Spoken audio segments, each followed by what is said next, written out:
मेरे प्रिय कैडेट्स, आप सभी को फिर से स्वागत है।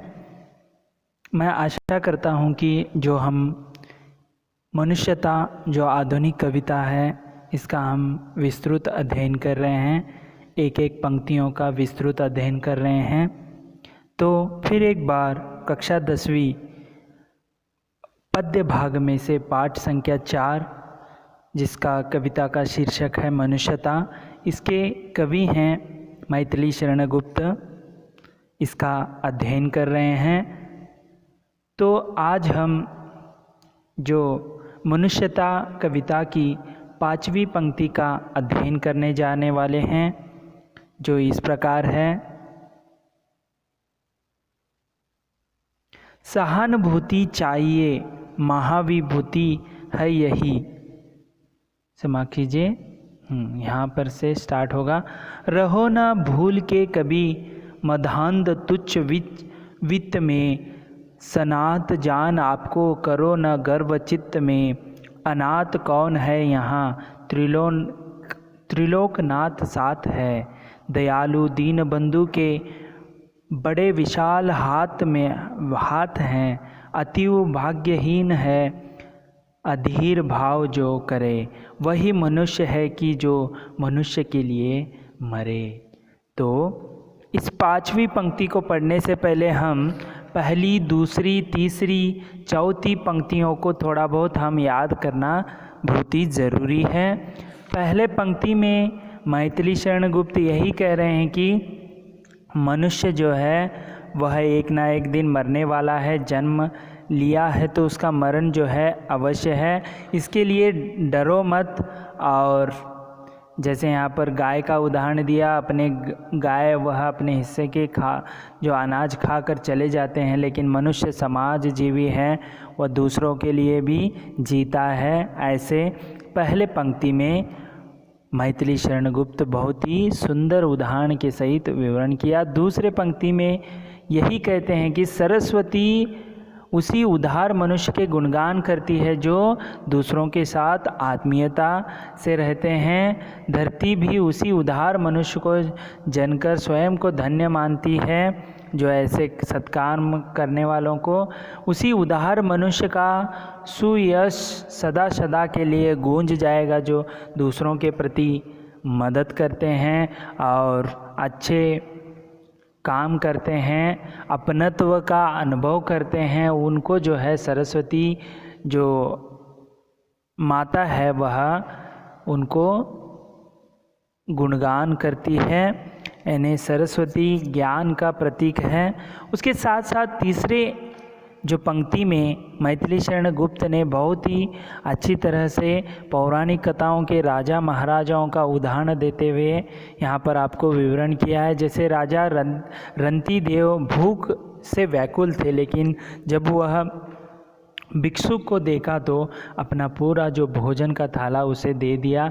उसी प्रकार दतीची महर्षि जो हैं, मैंने पिछले वीडियो में उनका चित्र भी दिखाया है, उन्होंने लोक कल्याण के लिए दान, असुर और दानों के बीच जब युद्ध चलता है तो उनके इंद्र को उनके अस्थि पंजर को देकर उसे आयुध बना लिया था और विजयशाली बने थे। उसी प्रकार उसी नर जो हैं कबूतर की जान बचाने के लिए अपने शरीर का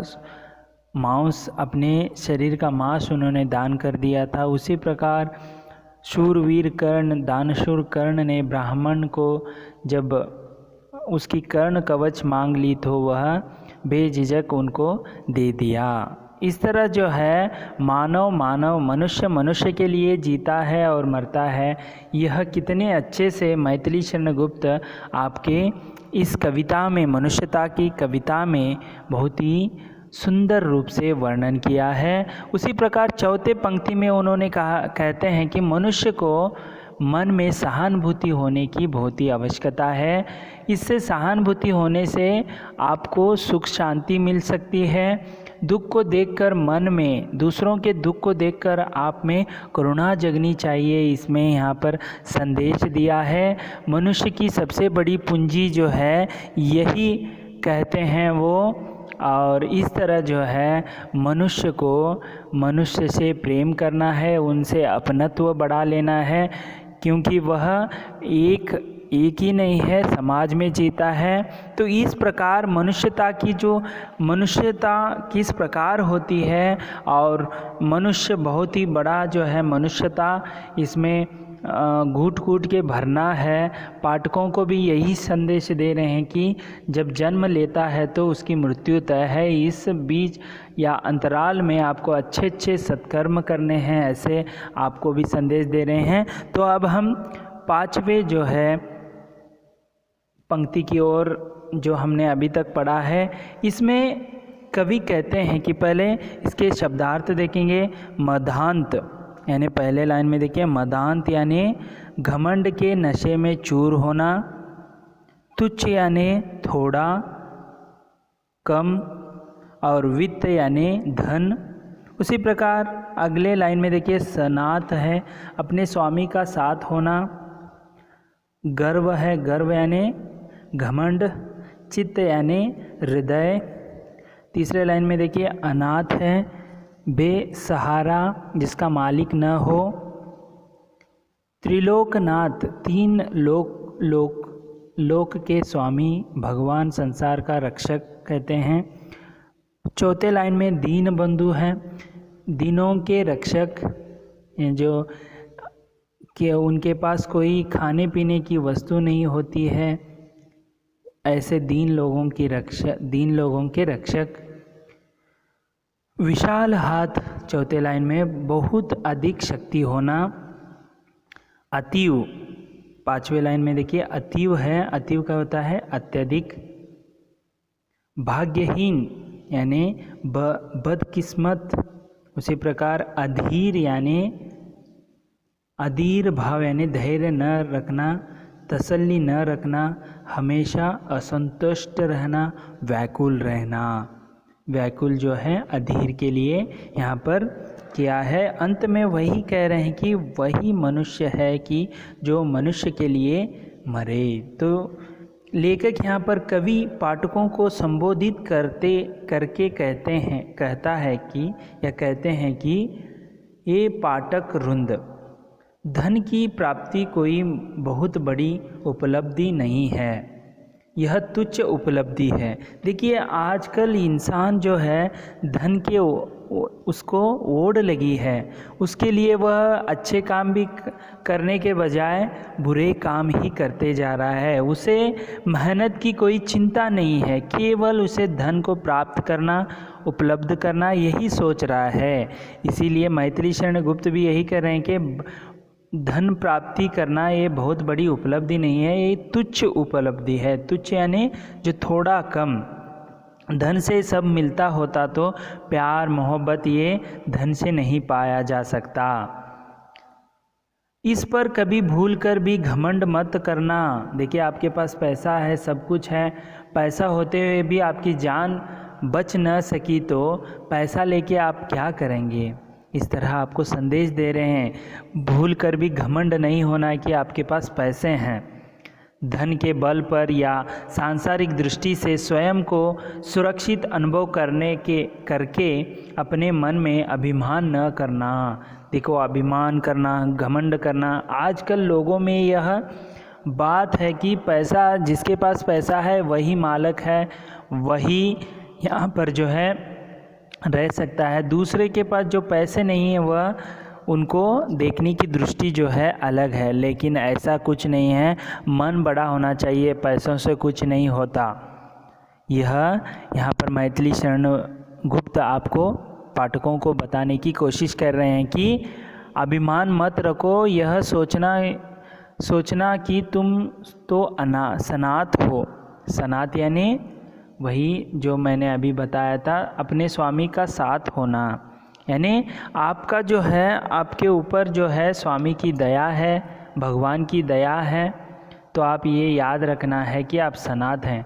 धन या परिवार जन तुम्हारे नाथ हैं। यहाँ पर जो है नाथ यानी यहाँ पर जन या परिवार हो या समाज के जन हो, ये तुम्हारे नाथ हैं जो तुम्हारी रक्षा कर लेंगे।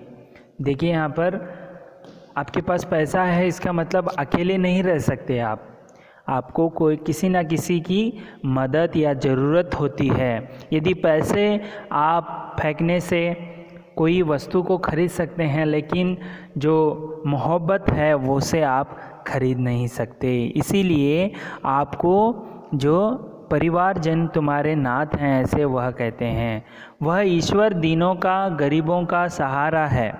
देखिए ईश्वर जो है मनुष्यों का, आपको चित्र के माध्यम से मैं दिखाऊंगा। एक है घमंडी व्यक्ति जो लंकाधिपति रावण है, घमंड उसमें कूट कूट कर भरा था, उसके पास बहुत सारे धन दौलत थी। लेकिन मैं ऐसे ही आपको एक उदाहरण के सहित इसका विवरण दे रहा हूँ कि घमंड, पैसों का घमंड नहीं होना है। इसके पास सोना चांदी की कमी नहीं थी, सोना की लंका भी कहते थे, लेकिन घमंड के कारण इसकी जो राम द्वारा इसका वध हो गया और इसका घमंड जो है चकनाचूर हो गया। उसी प्रकार भगवान जो कहते हैं यहाँ पर तुम्हारी रक्षा कर लेंगे, यानी जो त्रिलोकनाथ हैं, जिसके अनाथ हैं, वह उनकी रक्षा। देखिए यहाँ पर आप एक चित्र के माध्यम देख रहे हैं कि यहाँ पर जो गरीब लोग हैं वे काम करके अपना पेट या 2 वक्त का रोटी भी मिला है कि नहीं पता नहीं, लेकिन ये लोग अपने एक जगह मिलने पर वहाँ ही सो रहे हैं, लेकिन इनको कोई रक्षा नहीं करता। आप भले ही जो अमीर हैं, आप घरों में रहकर या बंगलों में रहकर आप अपना सुरक्षित समझते हैं, लेकिन इनकी भी जो दीनहीन हैं, इनकी भी जो भगवान इनको रक्षा करता है, ये आपको याद में रखना है। इसीलिए आप भूल कर भी पैसों का घमंड मत कीजिए। लोग ऐसे भी अनाथ लोग हैं जो भगवान उनके जो है मदद करता रहता है। सबके ही सिर पर भगवान त्रिलोकनाथ का साया है। तो इस चित्र के माध्यम में आप देख सकते हैं कि ये गरीब हैं, इनको कोई रोग हो, कोई ऐसे नहीं आते हैं, भले ही इनके पास पैसा न हो, इनकी रक्षा त्रिलोकनाथ करता है। वह ईश्वर दिनों का गरीबों का सहारा है, दयालु भी है। देखिए आप इस समय इस चित्र के माध्यम से आप देख सकते हैं कि किस तरह दयालु है। उसकी शक्ति बहुत अधिक है, उसकी शक्ति जो है बहुत अधिक है। वह सबको सुरक्षा और सहारा देता है।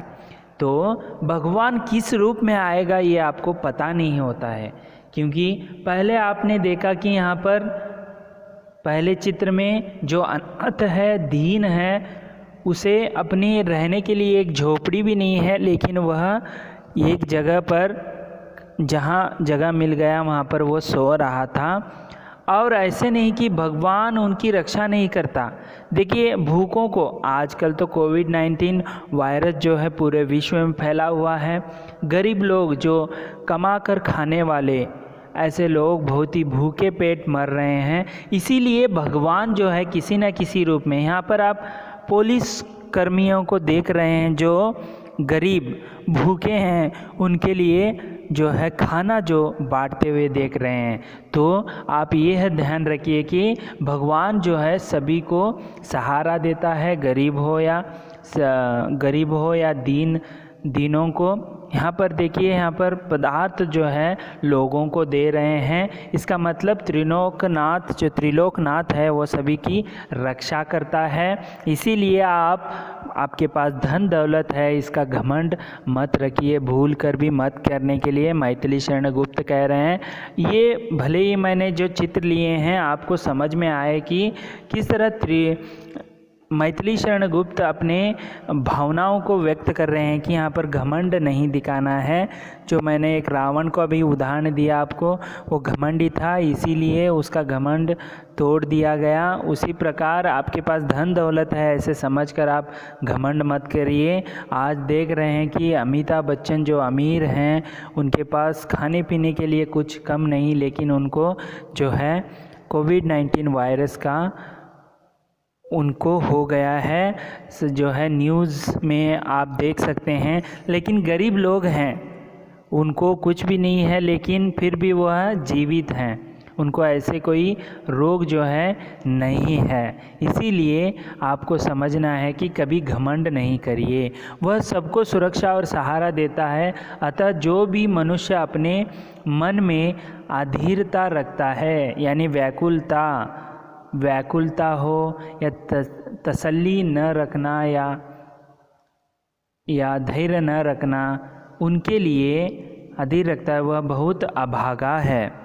देखिए यहाँ पर भगवान बहुत बड़ा होता है, इसीलिए आपको भगवान यहाँ पर और एक चित्र देखिए, आपको समझ में आएगा कि किस तरह आज तो प्रचलित उदाहरण आपके सामने सम्मुख है कि लोग, गरीब लोग हैं, उनको खाने पीने की भी चीज़ नहीं, लेकिन त्रिलोकनाथ जैसे भगवान के रूप में ऐसे भी लोग हैं जो यहाँ पर एक व्यक्ति यहाँ पर देख सकते हैं, वह लोगों को या बच्चों को खाने का प्रबंध कर रहा है, वह जो भूखे हैं उनको खाना खिला रहा है। इसीलिए जो लोग अधीरता रखता है वह अभागा माना जाएगा, जो व्याकुलता उसमें भरी होती है। सच्चा मनुष्य तो वही है जो दूसरे मनुष्य के काम आता है। आप चित्रों के माध्यम से यही आपको समझ में आ रहा है कि एक दूसरे से जी रहा है। भले ही कोविड-19 है, यहाँ पर पुलिस हो, यहाँ पर कोई अन्य व्यक्ति हो, उनको होगा यह न सोचते हुए, चिंता न करते हुए लोगों को वह जो है खाना प्रबंध कर रहे हैं। यही सच्चा मनुष्य तो वही है जो दूसरों मनुष्य के काम आता है, उनके लिए जीता मरता है। आपको ये कविता जो है समझ में आई होगी, जो इस पंक्ति में यही कहने जा रहे हैं कि जो लोग हैं या मनुष्य हैं, जीता मरता है तो मनुष्य के लिए। और एक बार मैं इसे पढ़ूँगा। देखिए, राहो न भूल के कभी मदांध तुच्छ वित्त में, सनात जान आपको करो न गर्व चित्त में। अनाथ कौन है यहाँ त्रिलोकनाथ साथ हैं, दयालु दीन बंधु के बड़े विशाल हाथ हैं। अतीव भाग्यहीन है अधीर भाव जो करे, यानी अतीव यानी भाग्यहीन, वो बहुत ही भाग्यहीन है, भाग्यशाली नहीं, भाग्यहीन है जो अधीर भाव रखता है, यानी व्याकुलता का, असंतुष्टि का भाव रखता है, वह भाग्यहीन है। वही मनुष्य है कि जो मनुष्य के लिए मरे और जिए। इस तरह हमने 5वें पंक्ति का जो है मैथिली शरण द्वारा लिखित कविता मनुष्यता का 5वां पंक्ति को हमने विस्तृत अध्ययन किया। तो अगले वीडियो में हम अगला जो पंक्ति है उसका विवरण करेंगे। तब तक के लिए धन्यवाद। आप अपने घर में सुरक्षित रहें और आपका दिन मंगलमय हो। धन्यवाद।